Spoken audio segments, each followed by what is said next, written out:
Okay, I'll get started. Last three classes, since test one, we've been talking about magnetism, magnetic forces, magnetic fields, magnetic interactions.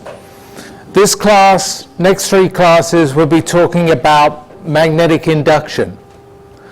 Today's class, I'll introduce magnetic induction, and then the following two classes I'll be focused on two types of examples, two types of illustrations of magnetic induction that are very important in terms of modern lives.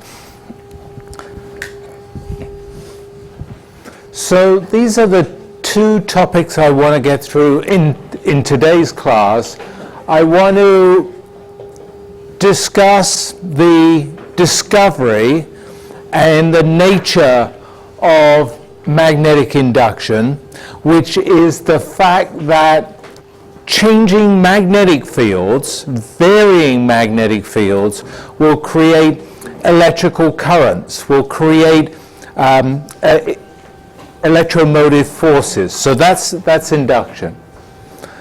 Then I want to move on to the second bullet, which is to talk about magnetic flux and the magnetic flux law, which is how we explain magnetic induction, the induction of electrical currents and electromotive forces by changing magnetic fields. So that's the plan.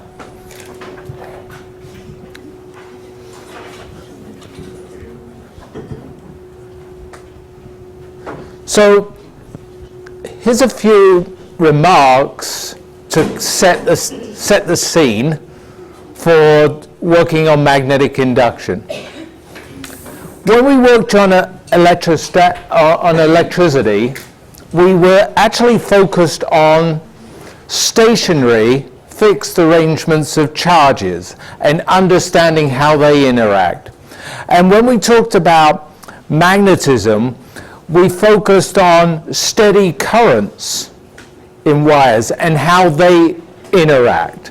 So our world of electricity was a kind of static, frozen world of electricity that we call electrostatics. And our world of magnetism was kind of a frozen, steady world of electrical currents, and we call that magnetostatics. So we had actually studied electrostatics, and we had studied magnetostatics, where the charges were stationary and the currents were steady. In those worlds of electrostatics and stationary charges and magnetostatics and steady currents, we treated electricity and we treated magnetism as if they're completely separate, completely isolated forces. But actually we know they're not separate forces, we're not their isolated forces, because we know at their heart, at their core, they're both due to charge. They're both the origins of both electricity, electric forces, magnetism, magnetic forces, in both cases charge, electrical charge. So they have the same core, they have the same heart to them. In today's class and over the next classes, we're going to move from frozen worlds of electric charges, frozen worlds of steady currents and electrostatics, magnetostatics, into the world of things that change in time, into the world of things that vary in time. And that will lead us to more relations, more connections, more links between electricity and magnetism. In particular, it will lead us to links, connections between the electric fields and the magnetic fields of electricity and magnetism, and important discoveries such as the nature of light. So that's the plan.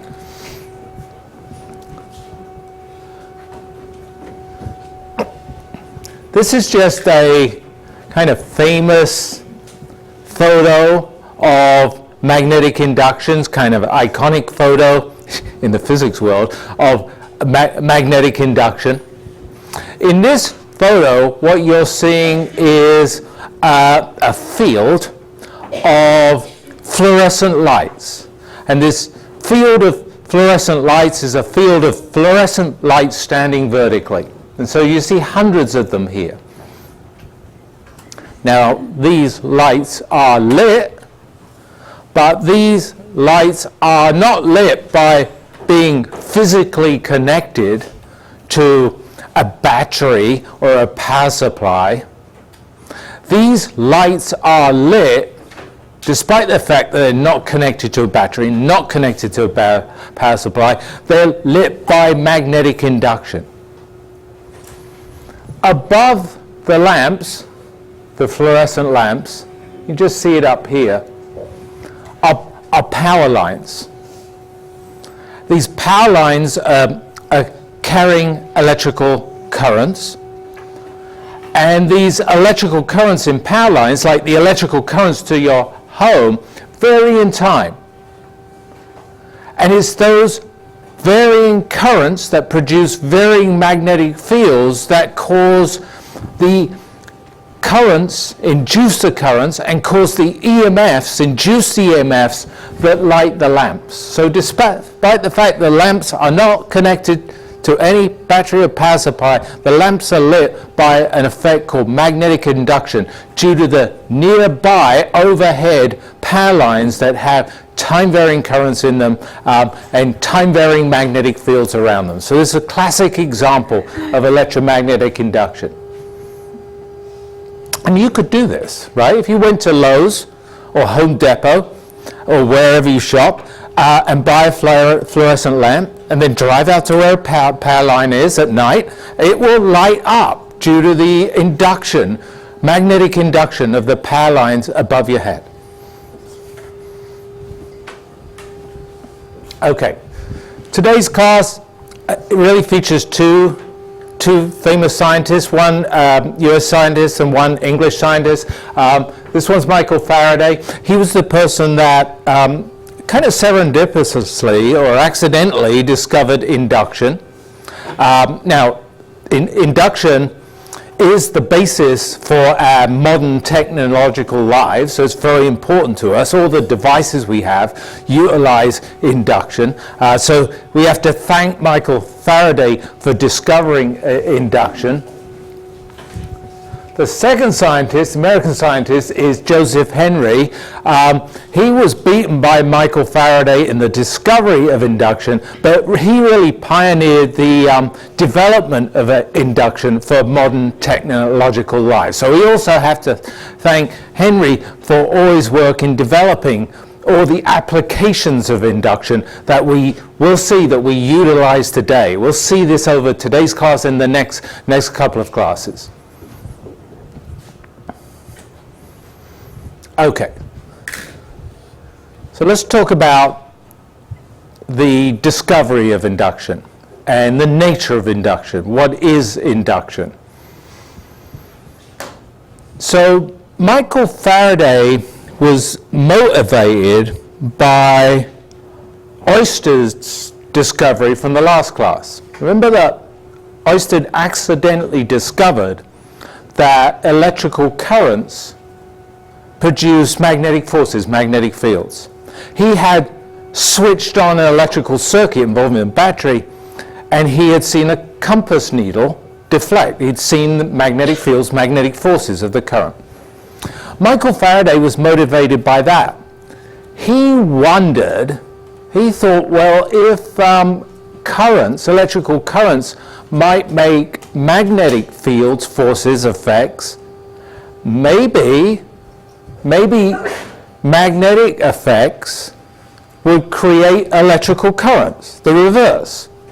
And so he went off searching for effects of magnetism creating electrical currents, the exact opposite of what Oersted accidentally found, which was electrical currents creating magnetic effects. So that was his plan.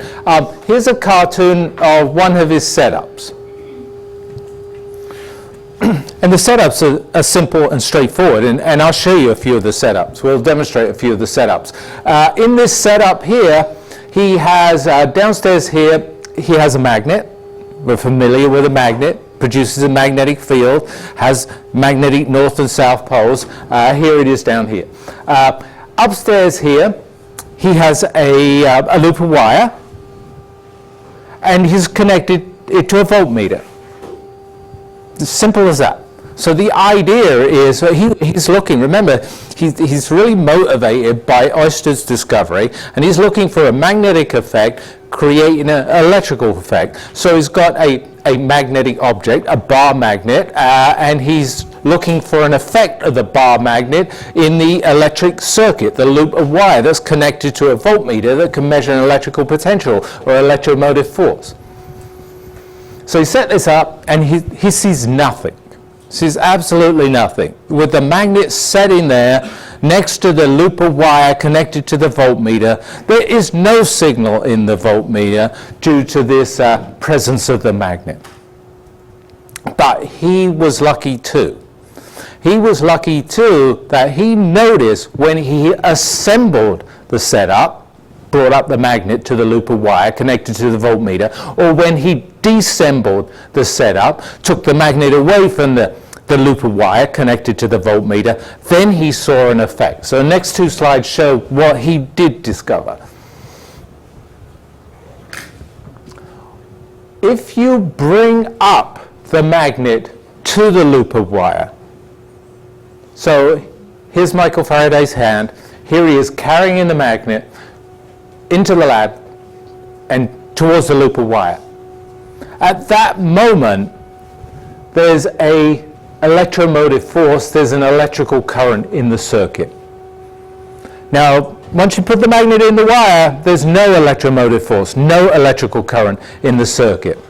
When the magnet was out of the room, there was no electrical current, no electromotive force in the circuit. But the moment you were changing something, you were bringing the magnet up to the circuit, there was an electromotive force, there was an electrical current in the circuit. So that's the discovery.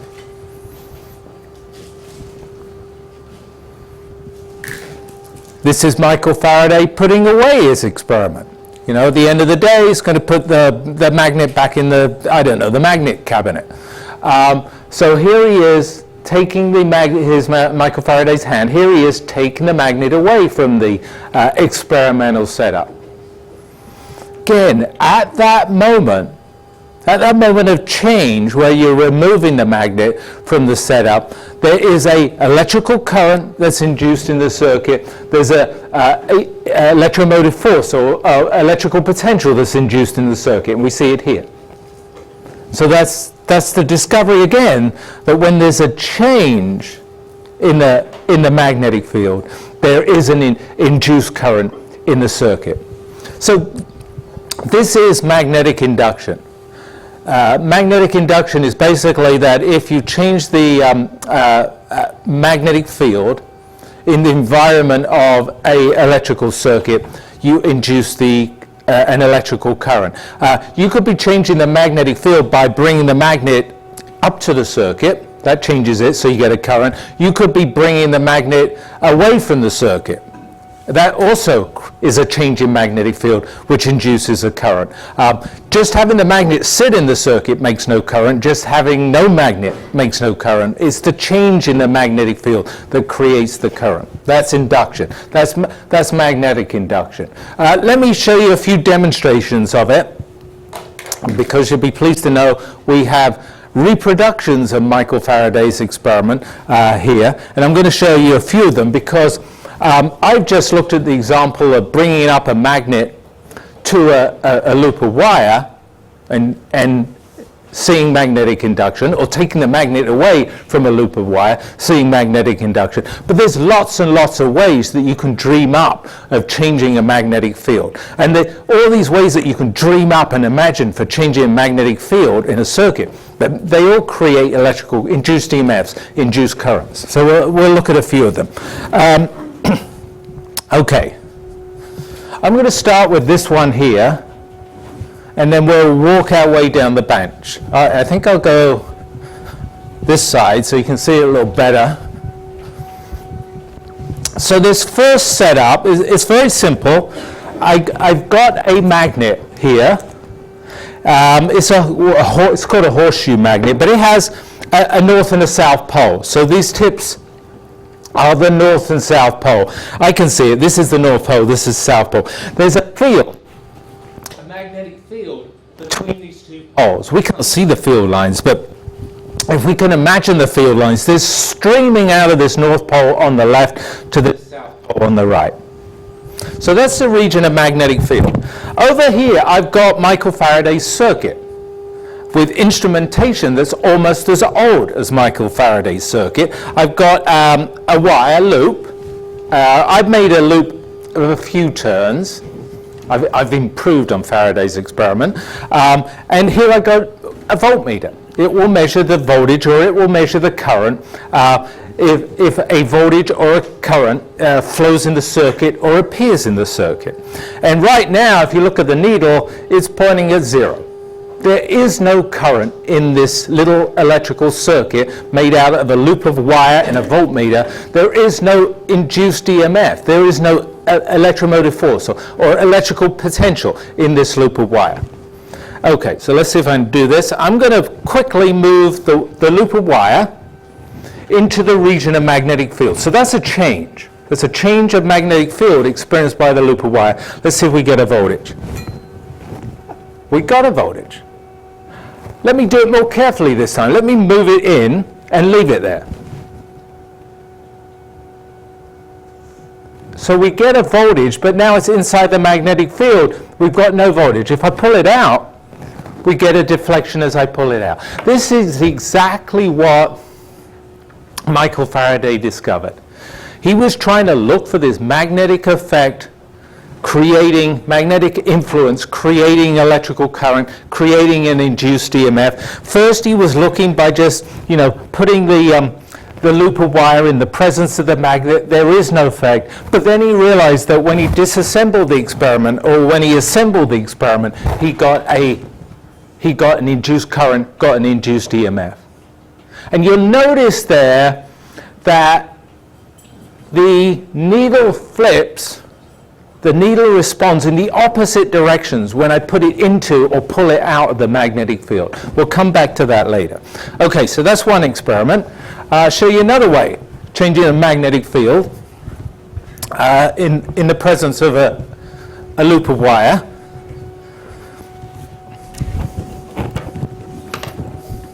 Oh, I just turned the lights off. Which means I've got, there's 16 buttons here. So which one puts them back on? Well, there's lucky. I'm just going to set the mood again.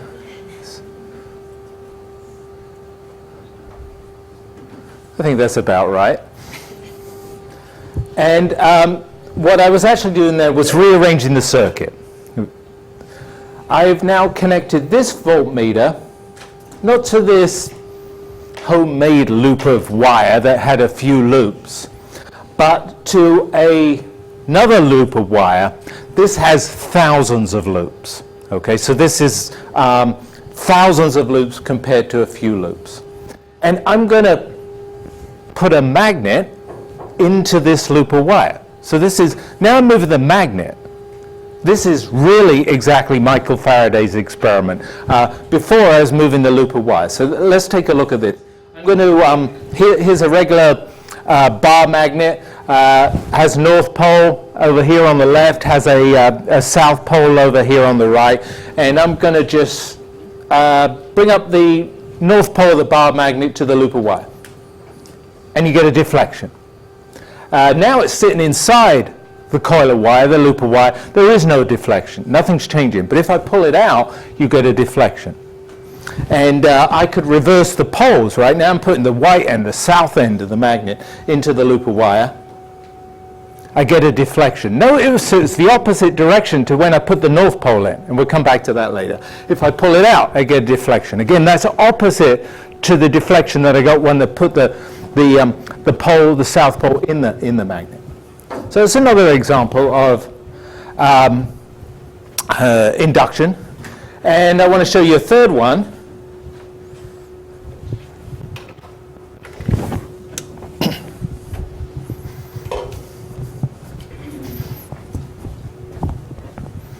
This one's interesting because it actually doesn't involve me moving anything. In this one, I got not a magnet and a coil of wire, but I got two coils of wire. So there's this coil of wire. It's, hundreds of turns of copper wire. You can see the copper wire. And then there's this coil of wire, larger coil or solenoid. It's also hundreds of turns. This coil of wire is connected via a switch to this power supply. So I can, if I close the switch, I would energize this coil of wire and it's going to produce a magnetic field. This was a solenoid that we discussed, I think, at the end of last class. So I can make this basically a magnet by pressing the switch and turn the magnet off by turning the switch off. And so we're going to do that. The other coil of wire, which is physically not connected to the bigger coil of wire, is again connected to a voltmeter or a current meter. And so we can see the needle on this, and it's set at 0 right now. Okay, so I had switched on the power supply, and here's the little switch. I'm going to close the switch and watch the needle as I close it now. And you see it's deflected. There's no movement here. But there is a change in magnetic field. I suddenly created a magnetic field here. If I suddenly, by remove my hand from the switch, you see the needle deflect the other direction again. Again, at that moment, there's a change in the magnetic field. So you get an induced current in an induced EMF. Just one more time, over to the right. One more time, back over to the left. Okay. Now, here's an idea. In these cases, these two first experiments, I was moving a magnet and able to create an electrical current. That's one example of induction. And it occurred to me, well, if I can move a magnet and create a current, I could build an electric generator. I could turn motion into electrical currents, and of course that's what any power station does. It turns motion of some sort into electrical currents, and so we rely on this for our everyday lives. This is key to our everyday lives. What about over here? Well, if you're Apple and you're building an iPhone, you would think of this as wireless communication. These two coils aren't connected physically to one another. They're separate, but through the empty space between them, the outer circuit talks to the inner circuit. When a current changes in the outer circuit, a current is caught in the inner circuit. That's what iPhones use, right? That's what any mobile phone uses, is that currents in a cell phone tower cause currents in your iPhone, or vice versa. So that's wireless communication. And of course we use that every day. So that's why I mentioned at the very beginning of the class, the discovery of the phenomenon of magnetic induction is hugely important. It's hugely important scientifically in understanding electromagnetism, but it's hugely important technologically. And we have to thank Henry for this in developing it for all our modern lifestyle activities. Okay. So the key thing in magnetic induction, this is a summary slide. Key thing is magnetic induction is that all of those experiments involve changing a magnetic field. By moving a magnet, we change the magnetic field. By switching a coil on and off, we change the magnetic field. And as a consequence of that, when there's a changing magnetic field, either due to the motion or due to switching on and off a circuit, you get an induced EMF, you get an induced current. And that's magnetic induction. It's as straightforward, as simple as that. Okay, now we want to develop a law of physics, a physical law describing magnetic induction. And the law of physics that describes magnetic induction is called Faraday's law. Faraday's law of induction describes all these three experiments. And it's really a rather amazing law because the experimental setups seem, like a wide and diverse collection of different arrangements, but he came up with one simple, straightforward law that describes all of them and describes every form of magnetic induction. So we're going to work our way to doing that. We have to work our way to Faraday's law by first introducing magnetic flux, because Faraday's law is expressed in the language of magnetic flux. And to work our way towards magnetic flux, I just want to start by reminding you of electric flux, which we already met in the context of electricity. So that's the plan here.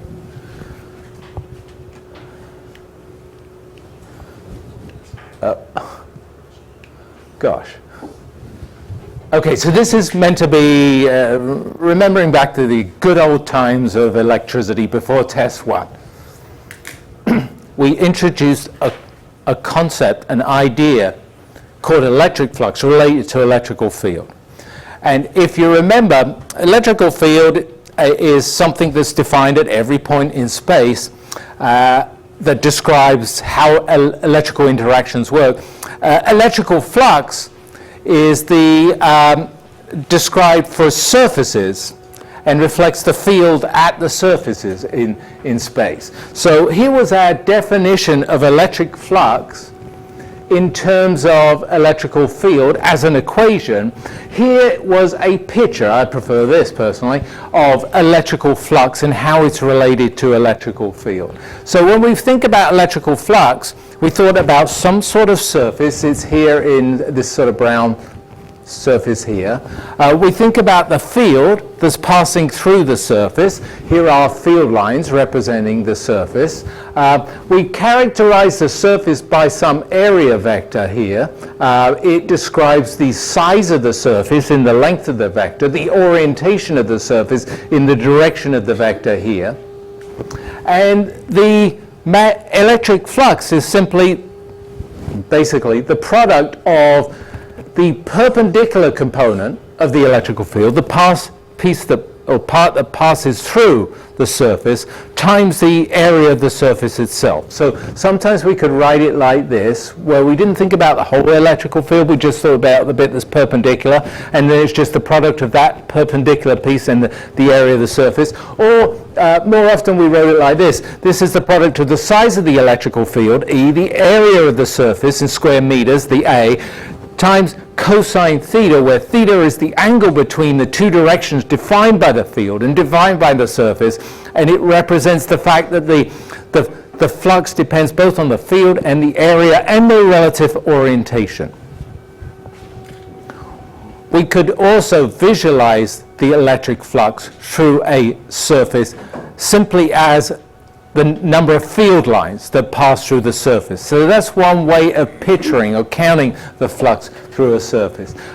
Magnetic flux is related to magnetic field through a surface in exactly the same way. So there's nothing new to learn here for magnetic flux compared to electrical flux. The definitions are the same. So that was good for me to introduce magnetic flux. I could use exactly the same slide. All I had to change was the word magnetic from electric, the fields magnetic, B's, from electrics, E, and I've got the definition of magnetic flux from my slide on the definition of electric flux. So the magnetic flux through a surface is, as an equation, equal to the product of the perpendicular component of the magnetic field through that surface times the area of the surface. And again, often, most frequently, we write that as the strength of the field times the area of the surface times the cosine of the angle between those two vectors, the field vector and the area vector. And we write BA cosine theta. Again, here's the same picture of it, and again, we can imagine the flux, the magnetic flux this time, as the number of field lines that pass through a surface. I just want to remind you that in calculating a magnetic flux, computing a magnetic flux through a surface, like calculating electric flux through a surface. The size of the field is important, the area of the surface is important, but the orientation is also very important, the relative orientation of the field and the surface. So this was, again, a reused slide from the electrical flux case applied to the magnetic flux case, but it stresses the fact that the flux through a surface depends on the orientation of the surface in the field. In this slide here, now we've got in blue a magnetic field, a uniform magnetic field that's directed from left to right. We've got a 1 square meter surface in that field. We've got it orientated this way on the left, orientated this way in the center, orientated this way on the right. Those three different orientations, although they have the same, they're immersed in the same strength magnetic field, and although they have the same square meters for the surface, the fluxes are very different because the orientations are very different.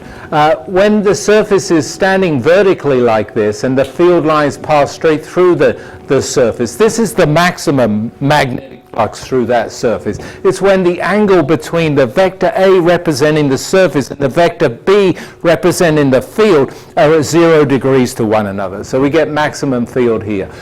This arrangement in the center is when we get 0 flux through the surface. This is an arrangement where the field lines, if you look at them, they just slide above or below the surface. They don't pass through the surface. In this case, the direction between the magnetic field, which is left to right, and the area vector A that represents the surface and is pointing downwards is 90 degrees between those two vectors, and cosine of 90 degrees is 0. So there's no flux through this surface, and you can see it by counting the field lines. Finally, over here, this is just some intermediate case. It doesn't have the biggest flux that the 1 square meter surface can collect in this 50 Tesla field. It doesn't have the smallest flux, that's 0, that can be through the surface in this 50 Tesla magnetic field. It's somewhere in between, because this angle here of the area vector of the surface and the magnetic field vector describing the field is somewhere between 0 and 90 degrees, is 30 degrees in this case. Here's just one more illustration. What was the most famous magnet? I don't really know I said the Earth was the most famous magnet. It's a big magnet, we live on it, that makes it famous. Other ones, though, to be fair, electrons and protons are magnets. So they're pretty famous and important magnets too. They're what make everything around us have magnetic properties. But anyway, let's talk about the Earth's magnetic field and magnetic flux. Greenland's been in the news. We might buy it. Greenland has a surface area that is smaller than Argentina. Greenland's, up near the Arctic Circle. Argentina's closer to the Antarctic. Which one has the biggest magnetic flux through them? Greenland or Argentina? Well, Greenland has a smaller surface area if I'm calculating magnetic flux. Argentina has a greatest surface area if I'm calculating magnetic flux. They're both immersed in the fields of the Earth's magnetic field. So in some way, we've got a small surface area Greenland, a bigger surface area Argentina in the Earth's magnetic field. You might think that Argentina would have more magnetic flux than Greenland would have magnetic flux. But that's actually not true. The magnetic South Pole is in Greenland. That means that the magnetic field lines are heading into the South Pole, are heading straight into the ground in Greenland. They go vertically into the ground. That orientation of the field lines through the surface Greenland, is the orientation that gives the biggest flux. So it actually turns out that Greenland has more magnetic, another resource they have that we want, has more magnetic flux than Argentina because of the orientation of the field through Greenland's surface compared to the orientation of the field through Argentina's surface. So that's just another illustration that orientation is important. Okay, now we've got flux, we can talk about flux law, or Faraday's flux law, or law for magnetic induction. Let's talk about that. As I said, it's a really simple law to write down. It's sometimes challenging to apply the law. That's why the next class is going to be about applying the law in certain types of situations, certain categories of situations, and actually the class after that is also going to be about applying the law in certain situations, certain categories of situations. And so although the law looks relatively simple here, it's this law here, we will spend quite a lot of time applying it, working with it, learning about it. But let me just give you a feeling for how to apply the law in Faraday's experiment that I described, where he brought up the magnet to the loop of wire and saw an induced current and an induced EMF. And also where he took the magnet away from the loop of wire and saw an induced current and an induced EMF. So we'll just apply it to those situations, and then we'll look at some more examples. So here again is Faraday's original experiment. Here he is moving the magnet up to the loop of wire, and he's seeing a electrical potential, induced EMF, in the voltmeter.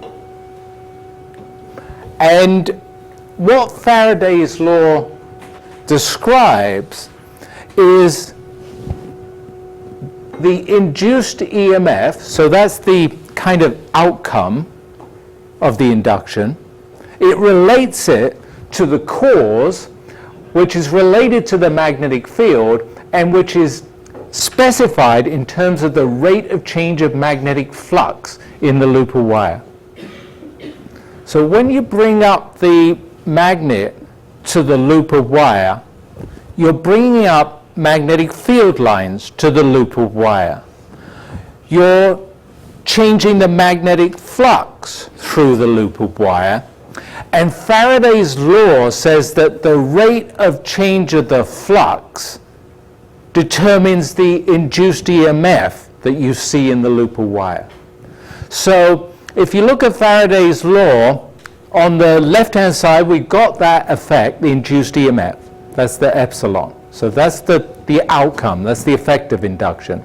And on the right-hand side, we've got minus sign. We'll talk about that. We've got delta phi B. That's the change in magnetic flux, divided by delta T, that's the time over which you change that flux. So that means delta phi over delta B is a rate of change of the magnetic flux. Because if you change the magnetic flux fast, that would be a short delta T, you'll get a big rate of change of flux. If you change the magnetic flux slow, that would be a large delta T, you get much smaller delta phi over delta T, rate of change of flux. So it's the rate of change of flux that counts much more than just the change of flux itself. It's how fast or slow you change the flux.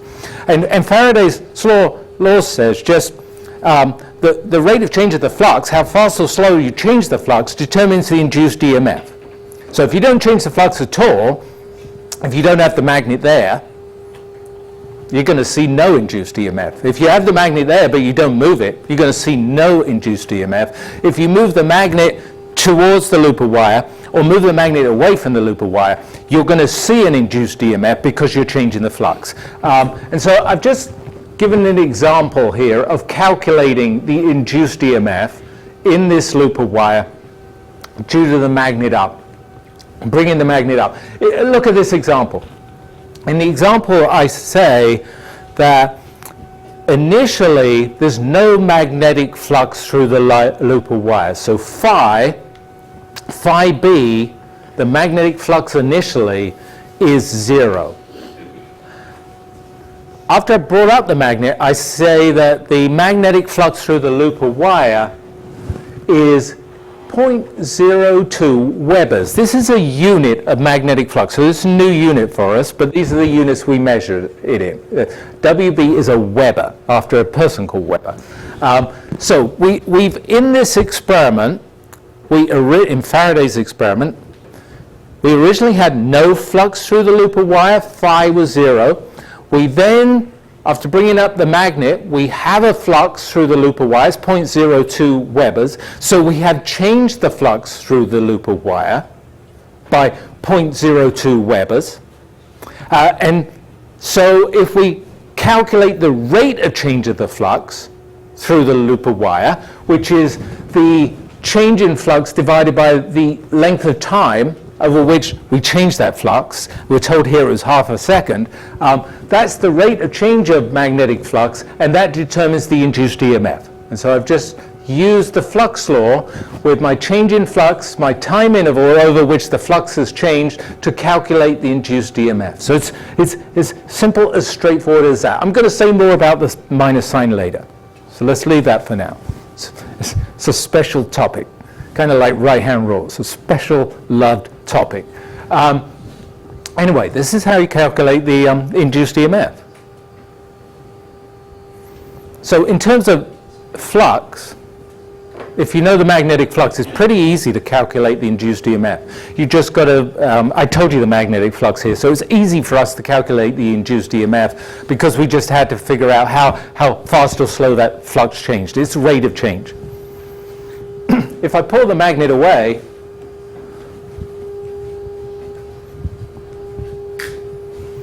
so here's disassembling the experiment. I'm pulling the magnet away from the loop of wire. I'm also going to change the flux, right? Initially, there is a flux of magnetic field lines through the loop of wire. As I take the magnet away, that flux, magnetic flux is going to vanish. It's going to disappear on us, and so we are changing the flux, and if I can calculate the time rate of change of that flux, then I can compute the induced EMF in the loop of wire, in the circuit. And that's what I've done here. From the last part of the problem, I know that the flux, when the magnet is nearby the coil, was 0.02 Webers, the unit of flux. I take the magnet away. What's the flux going to be there? It's going to be 0 if I've taken the magnet away. So there's a change of flux now that is 0.2 Webers. The original flux, and then it went to 0. I need the rate of change of flux, though, for Faraday's law. So I've got to divide that change of flux by the time interval. Again, I'm told that I'm able to take the magnet away in half a second. So that's the time interval with which that change occurs. So therefore, I can calculate the change in flux divided by the change in time. The rate of change of flux is 0.02 Webers divided by half a second. If I calculate that, again, I see 40 millivolts, 0.04 volts induced in the circuit. Again, I'll come back to the signs later. That's a special joy, the signs. We'll have to talk about that later. Everybody okay with that? I think it's a masterful law, right? I really do appreciate it. Because we can apply it here, we just had to calculate the rate of change of the flux. So I could apply it on this little experiment here, where I dipped the coils of wire in the magnetic field and just need to know the rate of change of the flux when I do that. I could apply it here when I stuff the magnet in the coil of wire or pull it out of the coil of wire. I just need the change in flux that I'm achieving when I do that. And I could have done it over here on this experiment. When I switch on or switch off the coil, I change the flux, and as long as I can, don't know which light this is.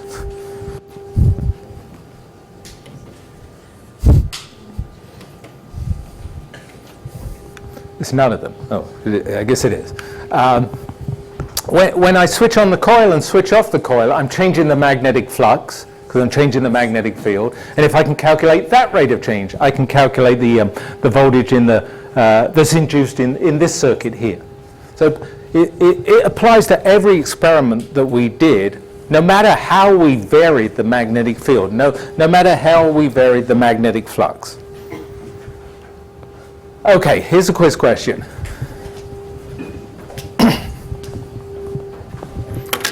About Faraday's law, about induced EMFs due to change in magnetic fields. Let me publish this.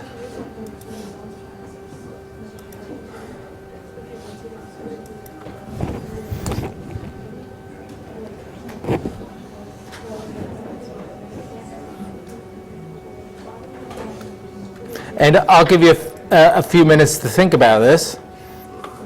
If I can actually publish it, where is that?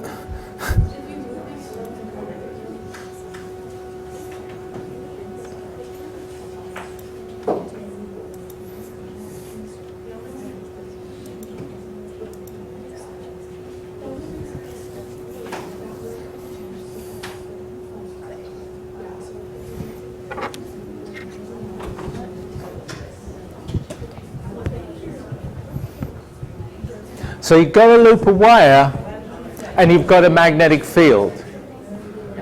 And there's various suggestions for how you're going to change the loop of wire. For example, from crushing it to moving it. And the question is, which one of these suggestions doesn't induce an EMF? According to Faraday's law of induction, for example, which one of them doesn't induce an EMF?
Okay, I'll get started.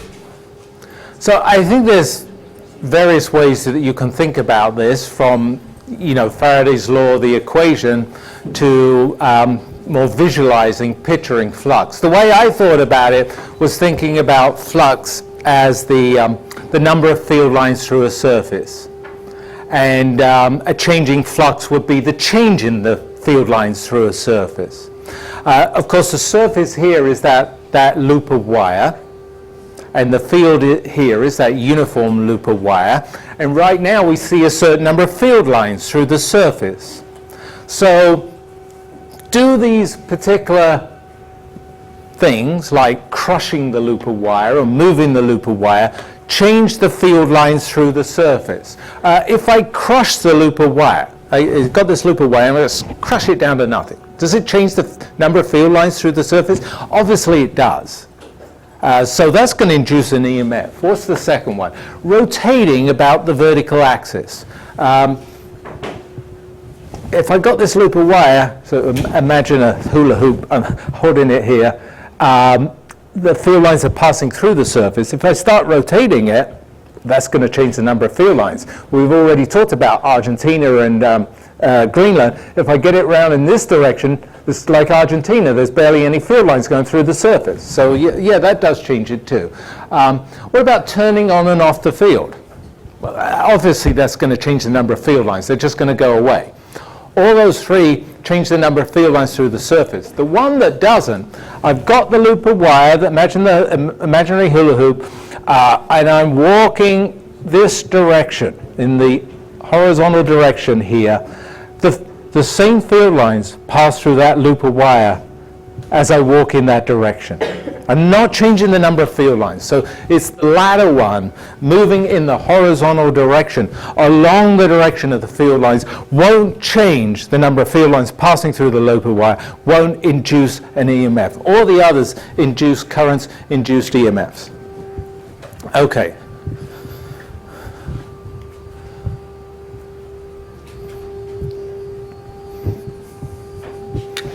We were talking about Faraday's law of induction. We've been talking about the rate of change of flux causing an induced current and induced EMF. But I delayed talking about the minus sign that's sitting in Faraday's law of induction. It's an interesting minus sign because that minus sign in Faraday's equation is given its own name. It's called Lenz's law. So within Faraday's law for induction, there's Lenz's law for the direction of the induction, which is related to the minus sign. I think of the minus sign as a reminder about how you're going to figure out the direction of the induced current. So the point is that in all the experiments we did, when I put the coil of wire in the magnet, the needle deflected to left or right. There was a direction. When I switched on the coil, or turned off the coil over here, the needle deflected left or right. There was a direction. And when I put the bar magnet into and out of the coil of wire here, the needle deflected left and right. There was a direction. Lenz's law is about that. Let's see how that works. So Lenz's law is a law for the direction of the induced electrical current due to magnetic induction. So magnetic induction induces a voltage in the circuit, an EMF in the circuit. Faraday's law tells us the size of the voltage. With that voltage is induced a current, an electrical current in the circuit. Lenz's law tells us the direction of the current. So that's the first thing, it's about the direction of the current. It says that the direction of the current is the direction that it itself creates a magnetic field. So when you make a current in the loop of wire, we know that a current in a loop of wire makes a magnetic field. We actually talked about a current in a loop of wire creating a magnetic field in the last class. So when we induce this current, we're going to make a magnetic field. The direction of that magnetic field will oppose the change in the magnetic field that's happening, that's inducing that. So you get an induced current because you're changing a magnetic field, you're changing a magnetic flux.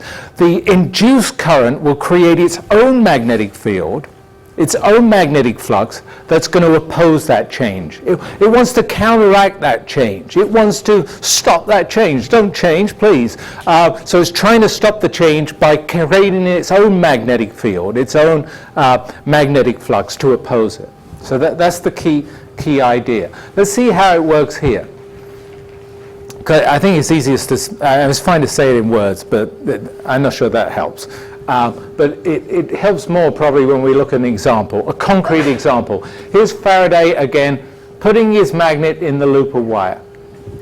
When he shoves the magnet towards the left, he's increasing the number of field lines towards the left that are through the magnet.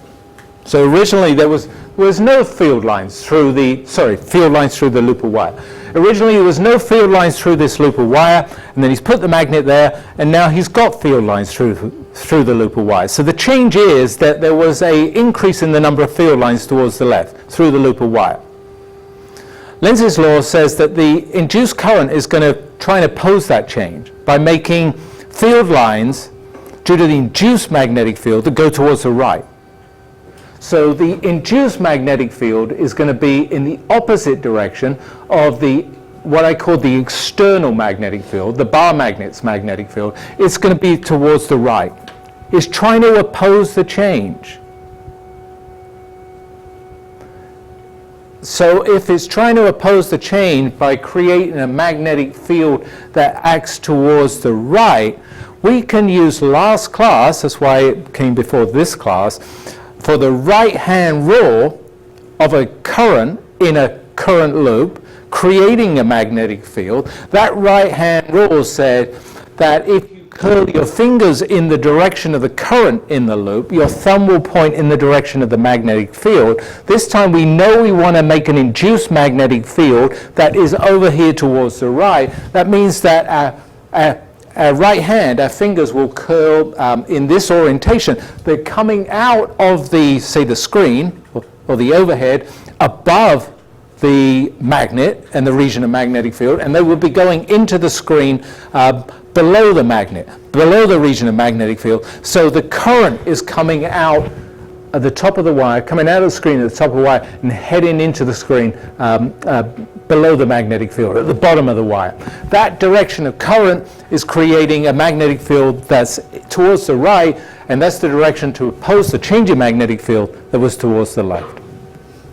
Okay, so that's introduced a lot of language and terms. We've introduced the concept of two fields. That's important. There's the external field that was the bar magnet field. That's why I put a subscript kind of external on it. That's the one that we directly control. You know, we pick up the bar magnet, we move the bar magnet around. That's going to be our external magnetic field. And then there's the one that we only indirectly create when we induce a current. That creates a magnetic field. That's called the induced magnetic field. That's why there's the subscript induced on that B, and that's the one that's always going to oppose the change.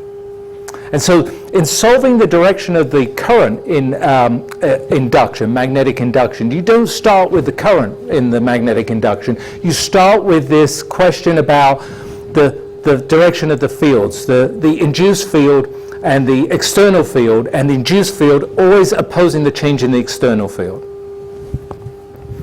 And then you fall back on the right-hand rule for the direction of the current.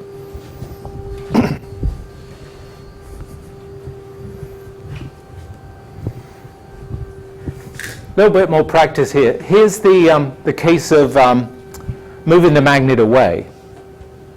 So now I am moving the magnet from being nearby the loop of wire to far away from the loop of wire.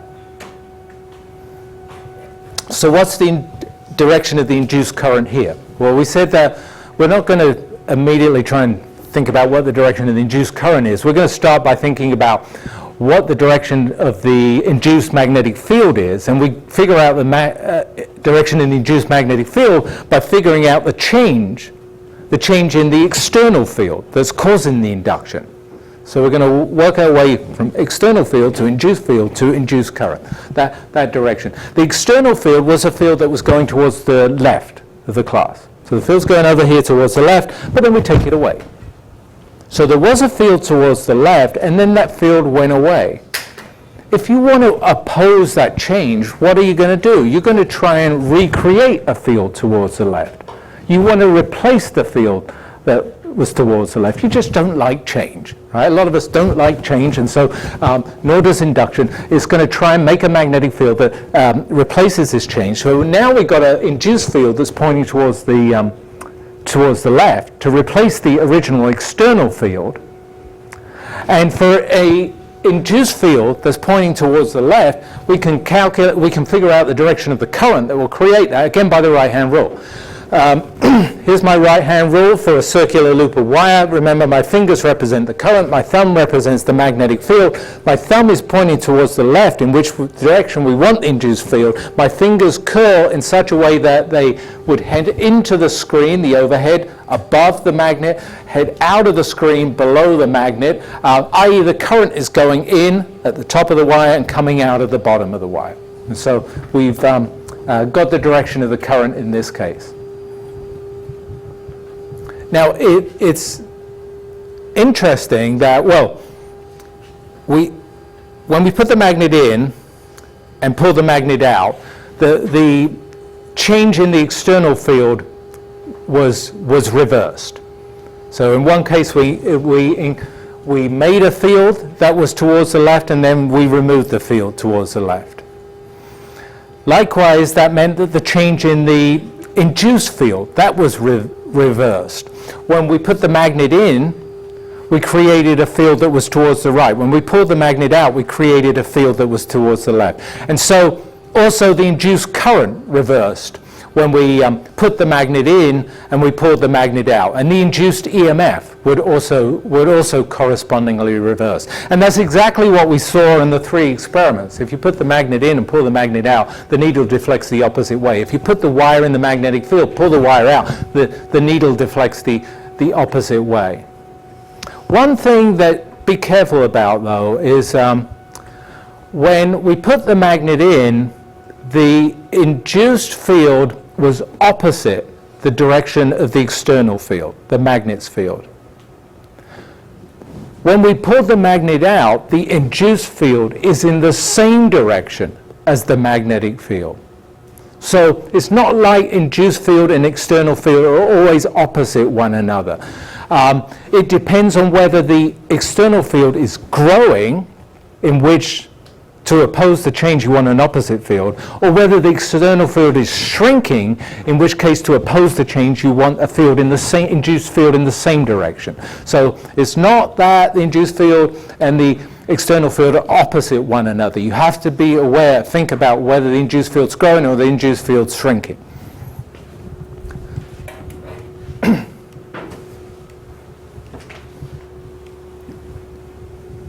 Here's just one more example. Look, this takes a bit of practice to get right, and the more examples you do, like I still will get it wrong sometimes, but I've done it enough times that I then check myself and correct it. So it's easy to get mixed up with this, and you just practice helps you with this. Here's a few examples. This time, instead of putting a magnet in a coil, I've got another magnetic induction setup in which I'm switching on a magnet, switching on a solenoid to create a magnetic field, or turning off the magnet to exterminate the magnetic field. So I'm not moving anything in this particular case. I'm just switching a magnet on, switching a magnet off. And I've just got 2 coils here. I got the solenoid is this guy here with multiple loops. I got a coil of wire here. That's this single turn here. And I got 3 pictures of the same setup. Firstly, on the left, before I've switched on the solenoid to create the magnetic field. Secondly, this moment here is the moment I switch it on to energize the solenoid. So I'm just throwing the switch here to close the switch to switch the magnet on. And then this moment over here on the right, this is the moment that I turn off the solenoid. The instant I turn off the solenoid by opening the switch. You see me opening it here. So over here on the left, there's no change going on. The solenoid's off, it's staying off. There's going to be no induced EMFs, no induced currents, no induced magnetic fields. It's only here where the moment I switch it on, the moment I switch it off, that I get induced EMFs and get induced currents. So that's why you see an induced current here, an induced current here, no induced current, no induced magnetic field over here. Okay. So let's see if we can figure out the direction of the induced currents and the induced EMFs at these 2 cases where we switched it on and switched it off. When we switched it on, this solenoid is arranged so that the south pole is over here on the right, neighbors the coil of wire. So when you switch the magnet on, field lines start streaming into the south pole through that coil of wire. And so we're suddenly creating an external magnetic field in green that is towards the right of the class.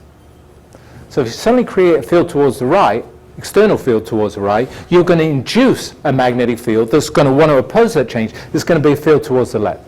So the induced field was the next thing I drew. I knew at that moment that the induced field must be pointing towards the right.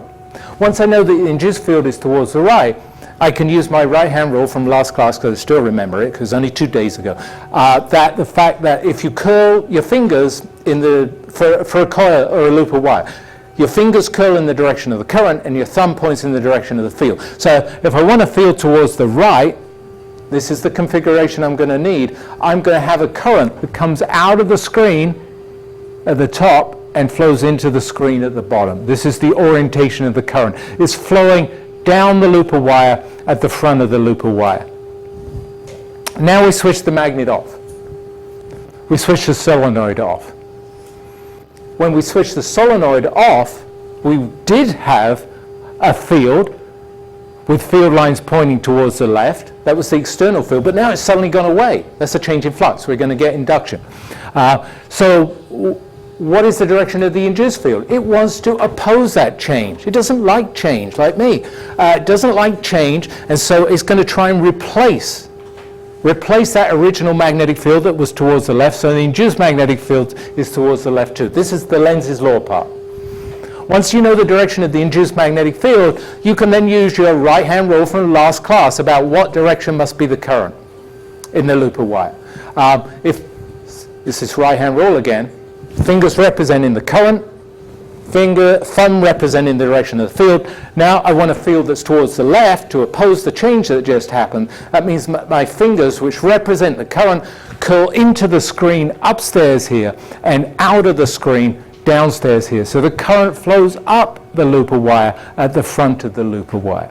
And so that's again an example of induction. This example is different from the last example because the last example we moved a magnet around. This example we didn't move a magnet around, we just switched on a solenoid or turned off a solenoid. We energized or de-energized the solenoid. But it works. The argument about the external magnetic field change, the induced magnetic field as appearance, and the resulting direction of the current works for any case of magnetic induction, no matter whether it's moving parts or not moving parts. Okay.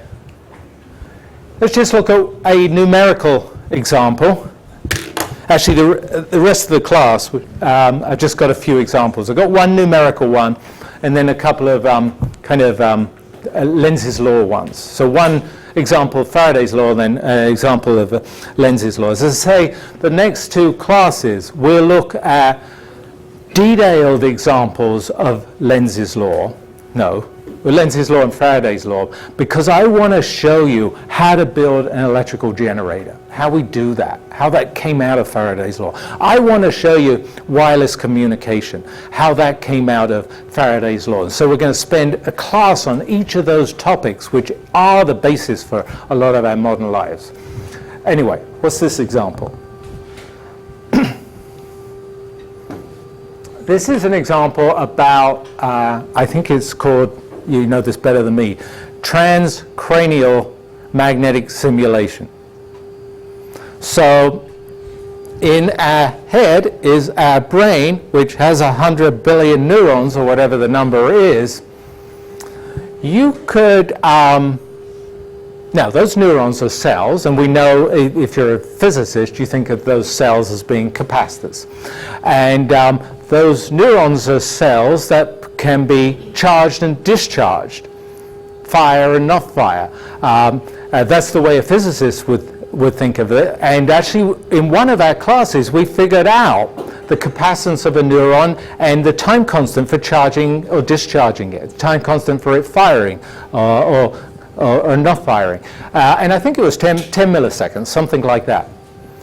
You know, for diagnostics purposes, mental health purposes, it's sometimes good to be able to fire or discharge, charge somebody's neurons in a certain region of their brain. And transcranial magnetic stimulation does that. You can't go in there with a battery and polarize a bunch of neurons and fire a bunch of neurons, but you can go in there with a magnetic field, a time-varying magnetic field that induces an induced EMF, induced current, that will polarize neurons. And so this is a real thing. It's sort of amazing to me. Don't really know how it works, but it's a real thing where you can go inside a region of the brain and you can activate or deactivate neurons. Okay, so in this particular problem, we're told that we're going to bathe some region of a brain with a magnetic field that is switched on, or it could be switched off, over a period of 12 milliseconds. So 12 milliseconds is like that time for charging up or discharging a neuron. And this is a magnetic field that we're applying over that time, and that's going to induce an EMF that's going to induce a current, and we're going to figure out the induced EMF. And we might compare it with the membrane voltage or a neuron or something like that. Does it make sense that it could polarize or depolarize a neuron? Anyway, this is just, over here is a picture, well, it's a cartoon, but this is how these devices work. They basically have a magnet that you put next to your head. It's an electromagnet, one you can turn on and turn off, like this one down here. You turn it on, they turn it on really quickly in that time scale of charging or discharging a neuron, and that can activate or deactivate neurons. Okay, so we're going to figure out, given this change in magnetic field over this length of time, what is the induced EMF in this this circular loop here?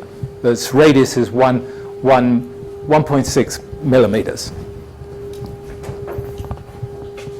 I think I'm going to just, it'll take me too long to go on the document camera.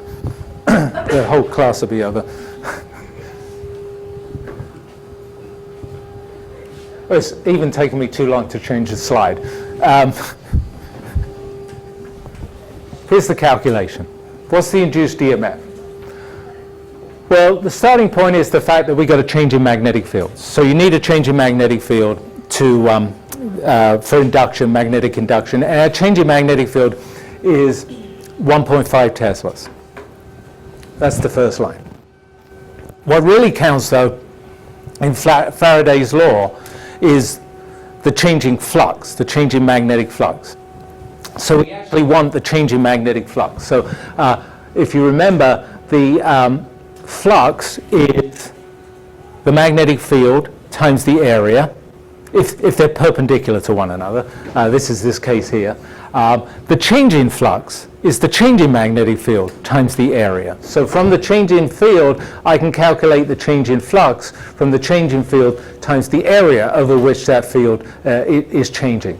And so if I multiply these two numbers for our loop, when I converted it into square meters and our magnetic field, I got 1.2 times 10 to the minus 5 Webers of change in flux. Once I got the change in flux, I can calculate the next step in Faraday's law. The key thing is actually the rate of change of flux. That's the key thing. So I've got to calculate the rate of change of flux. It's the change in flux divided by the time that was accomplished over. It was 12 milliseconds, or 0.012 seconds. And if I divide the change in flux by the change in time, I get 1 millivolt. So that's the voltage that was induced around this loop. The story of that is that when you do this magnetic simulation, you actually induce very small voltages in the cells, but you induce small voltages in the cells that can really change the tipping point of whether neurons are firing or not firing. So it does really influence the firing or not firing of neurons. There's another example I wanted to do.